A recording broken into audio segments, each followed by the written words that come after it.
고인이 되신 옥하는 목사님이 쓰신 책 중에 평신도를 깨운다 라는 아주 탁월한 책이 있습니다. 그 책의 시작은 한 가지 질문, 고민으로 쓰여졌습니다. 교회는 이렇게 많은데 세상은 왜 변화하지 않는가? 교회는 이렇게 분주한데 왜 세상은 요동하지 않는가? 이 질문에 답을 옥하는 목사님은 교회 밖에서 찾지 않고 교회가 깨어있지 못하기 때문이다. 교회의 잠듦으로 교회 안에서 찾습니다. 교회 안에 잠자는 성도, 교회 안에 잠 재우는 목사라는 뜻이겠죠. 여러분, 잠자는 성도의 의미가 무엇일까요? 예배는 드리지만 예배의 대상이신 하나님께는 관심이 없고, 은혜는 사모하지만 은혜 받은 자의 사명에는 남의 일처럼 여기는 모습입니다. 그 결과 교회는 커졌지만 성도는 자라지 않고 세상은 여전히 교회를 쉽게 낯설어 합니다. 이 고민은 베드로 사도에게도 있었습니다. 그래서 이 질문의 답을 위해 베드로 사도도 두 통의 편지를 썼는데, 한 통의 편지는 지난번에 나눈 베드로 전서입니다. 산돌, 모퉁이돌, 머릿돌 기억하시는지요? 너희도 산돌같이 신령한 집으로 세워지고 교회의 정의를 산돌 대신 예수님을 닮아가며 신령한 집으로 세워지는 공동체로 정의합니다. 우리는 지금도 세워지고 있습니다. 산돌같이 지어져 가고 있습니다. 특히 성도를 향해 주님의 몸된 교회로 부르는 이 베드로의 마음이 느껴집니다. 그런데 언제부터인가 성도들의 몸 안에서도 계급화되고 서열화되는 모습, 옥하는 목사님은 이 모습을 가장 교회의 위험한 왜곡이라 말합니다. 왜냐하면 교회 안에서도 직분이 계급화되고 그것이 서열화되면 함께 잠들어 버리기 때문입니다. 봉사는 몇 사람에게 몰리고 사역의 헌신은 소수에 의존하게 되며 다수는 교회를 소비하는 손님으로 남기 때문입니다. 베드로 사도는 이어 두 번째 편지 베드로 후서를 유언과도 같이 남깁니다. 처음 서신을 받는 흩어진 교회의 어려움이 교회를 향한 교회 밖의 박해였다면, 이 두 번째 베드로 후서를 받는 교회의 상황은 교회 안에 거짓 교리, 거짓 선지자, 2장부터 나오는 거짓 선생들로 말미암은 진리의 왜곡입니다. 교회 밖에서 온 거짓 교사들이 성도들을 미혹합니다. 그나마 믿음도 약했던 그 성도들이 믿음이 뿌리채 흔들립니다. 쉽지만 잘못된 진리를 전했고 교회는 그것을 받아 신앙생활은 쉽지만 성장과 성숙은 없는 비둔한 믿음으로 변질되어 가고 있습니다.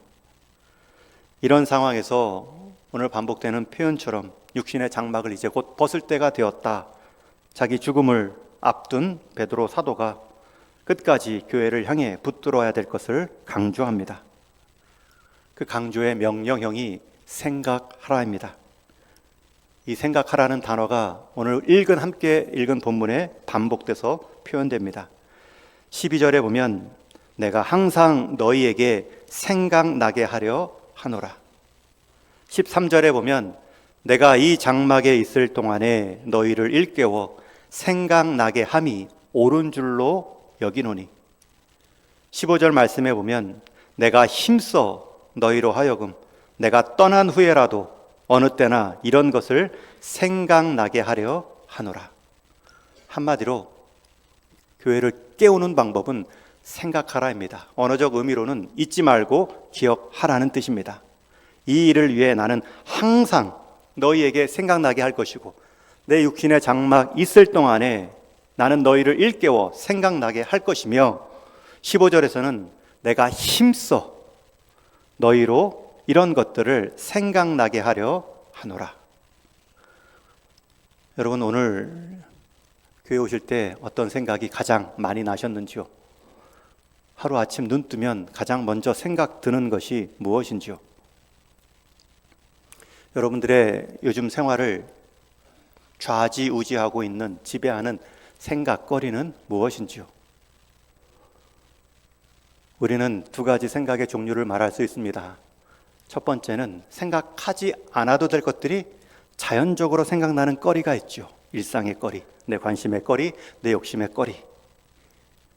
그것에 반해 우리는 또 생각해내며 살아야 될 생각거리들이 있습니다.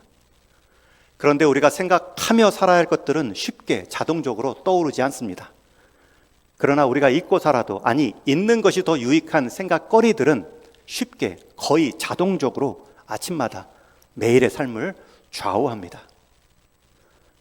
여러분, 생각을 살펴보십시오.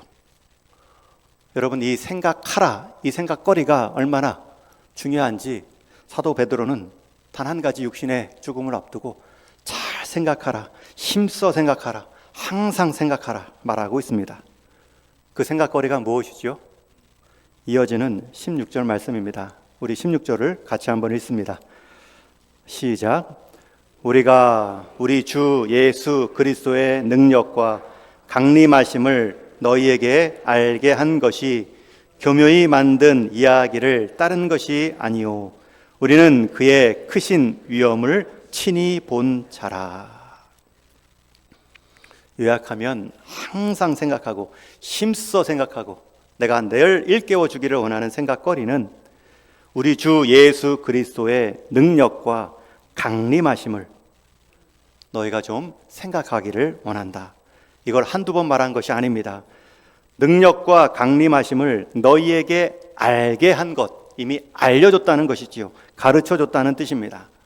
12절 말씀에서도 그러므로 너희가 이것을 알고 이미 있는 진리에 서 있으나, 이미 있는, 이미 들은, 이미 알고 있는 그리스도의 능력과 강림하심을 너희가 다시 생각하라. 왜냐하면 이 그리스도의 능력과 강림은 이어지는 말씀처럼 교묘히 만든 이야기가 아니기 때문입니다. 여기서 만든 교묘히 만든이라는 헬라어 원어는 미토이스라는 신화라는 뜻을 가진 표현입니다. 감동을 주기 위해, 자기 정체성을 말하기 위해 꾸며낸 이야기의 서사, 그런 종류의 능력과 강림이 아니라는 뜻입니다. 여러분, 우리가 믿는 신앙의 토대는 잘 만들어진 그럴듯한 신화나 스토리가 아닙니다. 실제로 한 인격에 대한 신뢰를 바탕으로 그 위에 놓여진 사건, 그 위에 놓여진 진리에 우리의 신앙의 뿌리가 있습니다. 주 예수 그리스도의 능력과 강림하심. 여러분, 그리스도의 능력이 무엇입니까?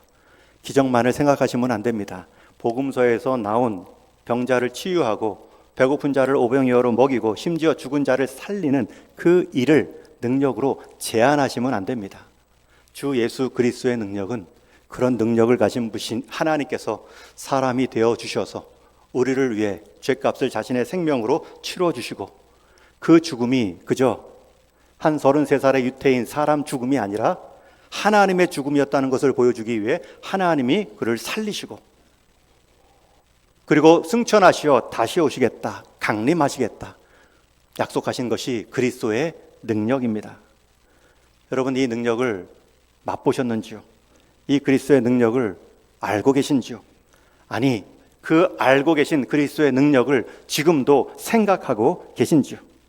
아니, 그 그리스도의 능력, 예수님과 나와의 관계, 그 이야기를 그저 교묘히 만든 이야기로, 신화로 여기며 능력 정도가 아니라 그냥 종교적 한 스토리로만 여기고 계시지는 않는지요?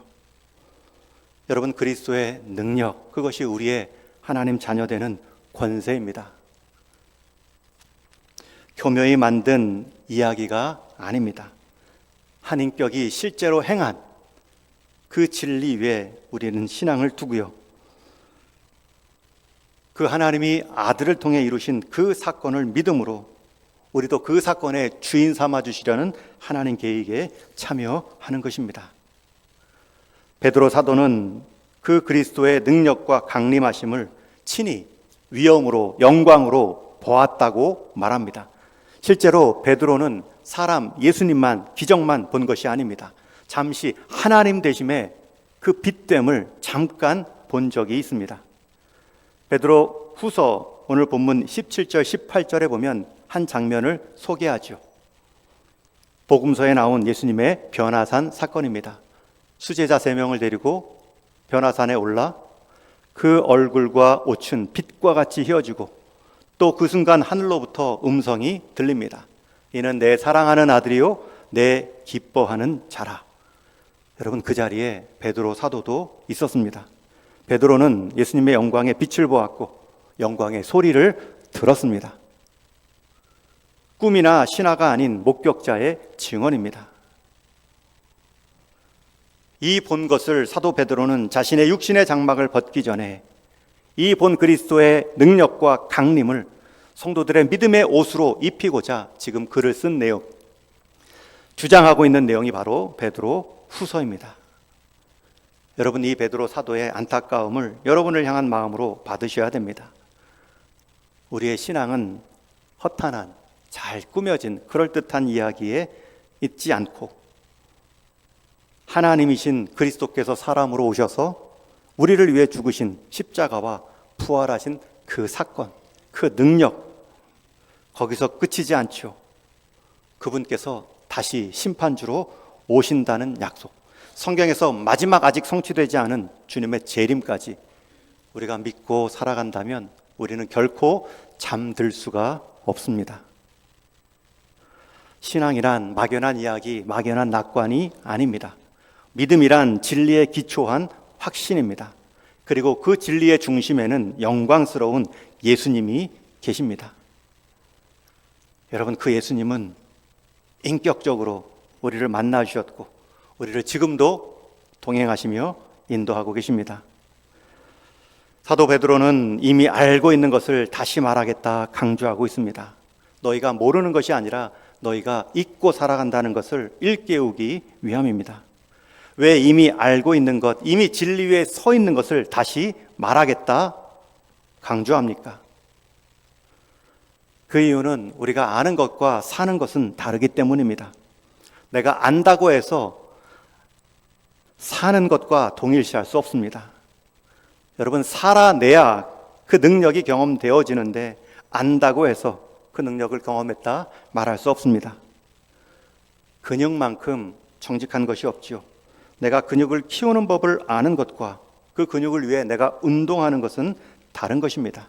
몸은 움직여야 근육이 됩니다. 신앙 역시 마찬가지입니다.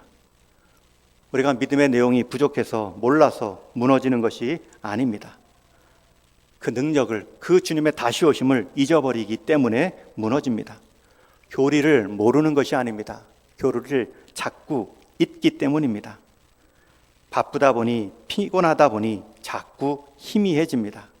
다른 것으로 교리가 덮여지고 묻혀집니다.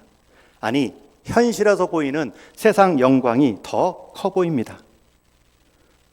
그러니 베드로는 유언과 같이 이 장막을 벗어나기 전에 너희에게 다시 한번 생각나게 하려 한다. 그리스도의 영광을 잊지 말아라. 그리스도의 영광을 바라보라. 여러분, 성도의 위로와 격려가 어디에서 나옵니까? 성도의 위로와 격려는 성도가 살고 있는 상황에서 나오는 것이 아닙니다. 성도의 위로와 격려는 내 안에서 그리스도를 바라보는 시선이 바뀔 때에 일어납니다.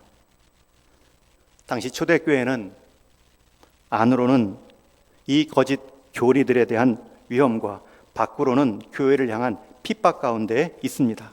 심지어 거짓 교사들이 재림은 없다라고까지 말합니다. 교회로 신앙으로 인한 박해만 있는데 재림까지 없다 하니 얼마나 낙심됩니까? 그러나 베드로는 말합니다. 아니다. 그의 영광을 내가 보았다. 그 영광이 다시 온다. 사도 베드로는 변화산의 영광을 보았고요. 그 끝이, 그 실제가, 십자가를 지신 예수님이 실제가 실패가 아니라 영광이었다. 여러분, 이것을 묵상하셔야 여러분의 신앙이 흔들리지 않습니다. 우리는 신앙의 위기를 경험할 때마다 내게 당한 문제만을 분석합니다. 그러나 베드로의 처방은 그 문제를 넘어서는 내 안에 있는 그리스도의 영광을 기억하라 말합니다. 기도가 약해지는 문제가 무엇입니까? 문제가 너무 커서 짓눌리기 때문입니까? 아닙니다. 그 문제를 넘어설 수 있는 그리스도의 영광, 그 바라봄이 약해졌기 때문입니다. 사역이 지치는 이유는 무엇입니까? 사역이 많을 수도 있지만 그 사역을 능히 감당하고도 주의 종이 할 것을 했을 뿐입니다 라고 말할 수밖에 없는 그리스도의 영광스러움이 작아 보였기 때문입니다. 우리는 작아질지언정 그리스도의 영광은 결코 작아지지 않습니다. 그 영광스러움을 바라보는 우리의 시선이 흐트러졌고 우리의 시야가 흐려졌기 때문입니다.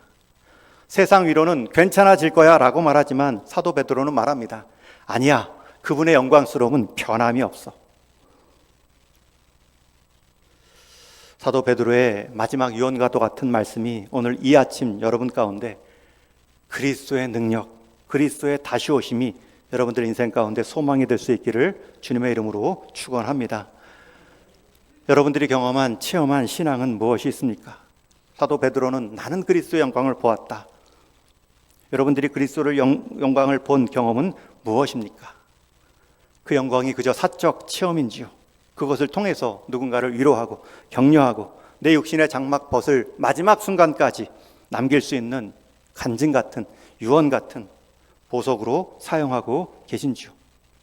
저는 우리 많은 성도님들이 특히 새 가족을 포함한 오래 신앙생활 하신 분들, 모태 신앙이신 분들, 그런 분들을 향해서는 체험 신앙도 사모하십시오.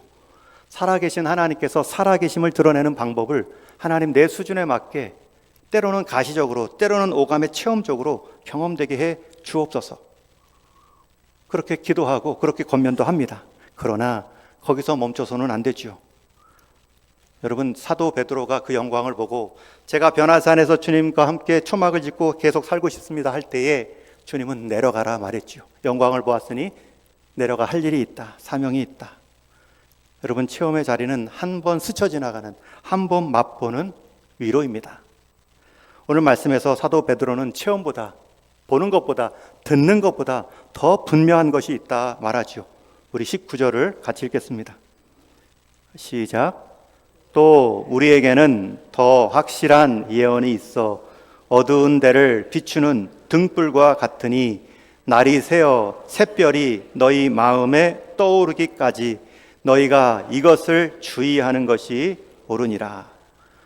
더 확실한 예언이 무엇인지 20절에서는 먼저 할 것은 성경의 모든 예언은 사사로이 풀 것이 아니니, 더 확실한 예언, 성경의 모든 예언을 말합니다. 여러분이 직접 경험한 체험, 오감의 경험보다 더 확실한 것은 기록된 하나님의 말씀입니다. 여러분이 경험한 체험은 한 번 즉흥적일 수 있죠. 그러나 하나님의 말씀은 매일같이 맛볼 수 있습니다. 특별히 그 말씀을 사도 베드로는 이렇게 비유합니다. 어두운 데를 비추는 등불과 같으니. 여러분, 이것은 두 가지 가르침입니다. 우리가 이 땅을 살아가는 세상은 어둡습니다. 어둡다는 것은 진리의 빛이 비추이지 않는 세상을 말합니다. 세상의 LED를 보고 조명을 보고 밝다 말할 수 없습니다. 밝아 보일 뿐입니다. 실제로는 어둡습니다. 정보는 많지만 생명의 진리는 흐립니다. 번잡한 소리는 많지만 하나님을 가리키는 단정한 확신은 없습니다. 그 어두움을 밝히는 비추는 등불이 무엇이라고요? 하나님 말씀. 특별히 어두운 데를 비추는 태양이라고 말하지 않죠. 등불이라고 말한 이유는 우리가 매일같이 등을 켜야 된다는 뜻과 같습니다. 등불이란 모든 것을 모든 시간에 밝힐 수가 없습니다. 그러나 등불이란 것은 내 발걸음 한 걸음 한 걸음 비추기에는 충분합니다. 여러분, 이것이 신앙의 방법입니다. 신앙이란 미래 전체를 알고 다 알았으니 걸어가는 길이 아닙니다. 이미 신앙이란 하나님의 약속의 말씀에 큰 그림은 있습니다. 그러나 내가 육신의 삶을 살 동안 오늘 한 걸음은 그 말씀의 등불 따라 한 걸음 한 걸음 인도함 받는 것입니다. 광야 시절 만나를 하나님은 하루치 분량으로 주셨고 하루하루 구하며 얻으며 순종을 요청하셨습니다. 하나님의 말씀은 우리가 이 땅에 몸을 두고 살지만 우리 인생 마지막 소망은 하늘에 있음을 일깨우는 일은 하루 단위로 매일같이 주의 말씀은 내 발의 등이요 내 길의 빛이니이다 라는 시편 기자의 고백처럼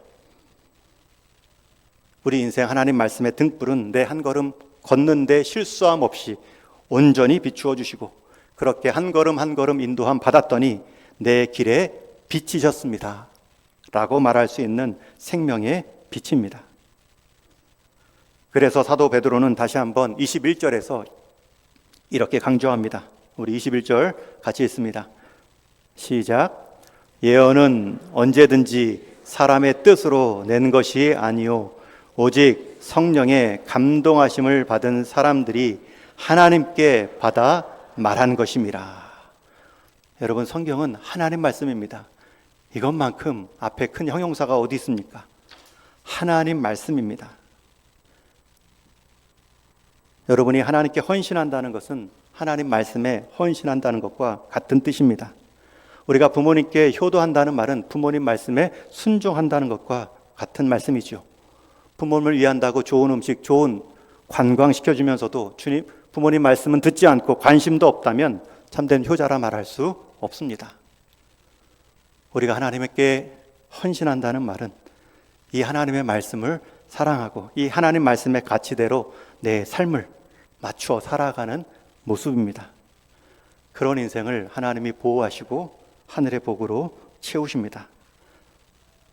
세상 사람들은 이 하나님의 말씀, 이 성경을 하나님께로 온 것이 아니라 오히려 그 하나님의 말씀을 사사로이 풀어 사람의 말로 낮추지요. 자기 왕국을 만드는 이단들도 있습니다.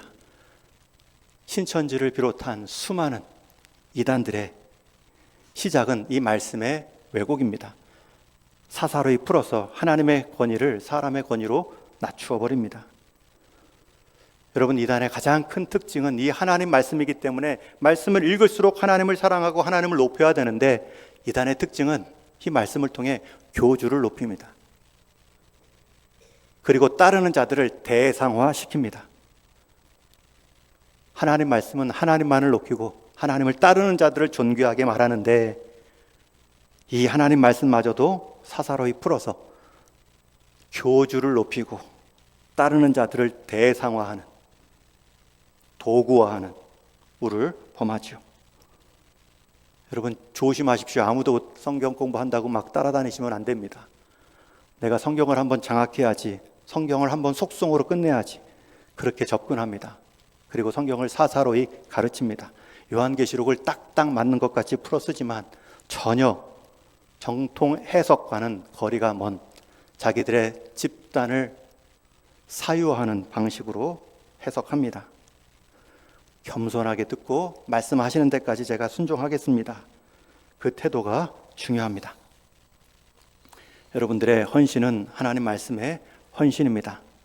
영광을 본 사람들은 영광으로만 남지 않고 그 영광을 이루신 하나님 말씀으로 방향이 기울어지는 신앙으로 이어집니다.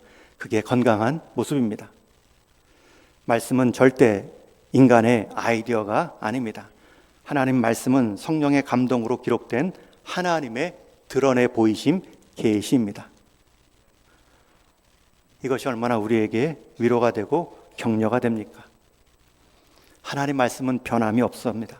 상황은 변하고 문제는 바뀌어 늘 온다 할지라도 그 상황과 문제를 넘어서는 하나님의 해법은 변함이 없습니다. 그리스도의 영광은 변함이 없습니다. 그분의 죽으심과 부활하심의 가치는 절대 낮아질 수 없고 그 영광스러운 주로 다시 오실 주님의 재림은 점점 가까이 오고 있습니다. 여러분, 이 능력과 이 강림을 사모하는 교회는 잠들 수가 없습니다. 오늘날 많은 현대인들의 분주한 삶의 과정에서 쉽게 지칠 때마다 성과 압박이 있고 관계로 인한 피로가 있으며 때로는 영적 무기력에 빠질 때에 우리는 인간적인 체험과 기적을 요청할 때가 많지요. 그러나 하나님의 방법은 작은 등불입니다. 말씀의 자리로 나와서 이미 너희에게 가르친 것을 잊지 마라. 다시 한번 생각하라. 이 약속의 말씀을 붙들고 일어서라.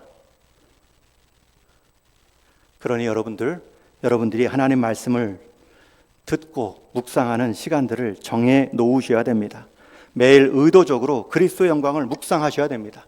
묵상의 가장 좋은 방법은 성경 본문을 읽으며 그 약속을 붙잡는 것입니다. 복음서의 한 단락을 소리내어 읽으시고 선포하시고 그 능력이 나를 향한 능력이었다 믿고 살아가는 것입니다. 그리고 그분께서 다시 오신다. 재림의 약속을 붙드는 것입니다. 여러분, 매일의 말씀을 위해서 우리 하나님은 등불로 우리의 습관을 요청하십니다. 말씀은 정보가 아닙니다. 정보가 아니기 때문에 정복의 대상이 아닙니다. 내가 성경 66권을 통달하겠다. 여러분, 다 통달하고 무슨 배경과 무슨 내용으로 무슨 주제를 가지고 있다 라고 한데해서 그 신앙이 자라는 것이 아닙니다. 그것은 아는 것이지 사는 것이 아니기 때문입니다. 정말 말씀을 살아내는 사람은 말씀을 통달의 대상, 정복의 대상으로 여기지 않습니다. 겸손히 하나님 앞에 무릎 꿇듯 그분의 말씀에 청종하는 마음으로 한 구절 한 구절 인도함을 사모할 뿐입니다. 이제 말씀을 정리합니다. 이 사도 베드로가 남긴 이 교회의 배경이 우리 시대와 매우 유사합니다. 밖으로는 교회의 존재감을 무시합니다. 박해는 아니지만 박해보다 더 심각한 존재감을 잃어버리고 있습니다. 무시당하고 있습니다. 박해한다는 것은 위협이라도 느끼면서 행하는 행동인데 존재감이 사라지는 모습입니다. 그 상황에서 교회 지도자들은 죽임을 당하고 순교를 당하고 한 세대는 저물고 있습니다. 남은 사람들은 교회 안에 담긴 그리스도의 영광보다는 세상의 성공을 더 추구하는 모습이고 그 성공을 위해 그리스도의 신앙마저 사용하는 상황이 되어 가고 있습니다.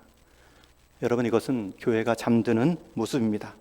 그때 사도 베드로는 다른 방법을 말하지 않습니다. 생각하라. 그리스도의 영광을 생각하라. 그리스도의 능력과 강림을 생각하라. 교회가 다시 깨워지는 방법은 바깥에 교회를 위협하는 대상이 제거되는 것이 아니라 교회 안에 잃어버린, 잠자버린 그리스도의 영광을 일깨우는 것 뿐입니다. 영광을 경험하면 뜨거워집니다. 그 영광을 계속 지속하기 위해 하나님 말씀의 약속으로 돌아올 것입니다. 저와 여러분, 또 오늘 우리에게 주어진 육신의 장막을 벗을 날이 이제 곧 다가옵니다. 매일의 삶 가운데 점검하십시오. 나는 무엇으로 능력을 삼았고 나는 그리스도의 재림을 내 인생의 마지막보다 더 준비하며 살아가고 있는가? 베드로는 곧 세상 떠날 사람 마지막 유언같이 그의 말을 남기고 있습니다. 나는 영광을 보았고 말씀을 붙들었고 소망으로 너희에게 증언한다. 그리스도는 실제로 우리 안에 드러난 영광의 주님이십니다. 그분만이, 그분을 따르는 교회만이 세상을 밝히는 등불이 될 수 있습니다.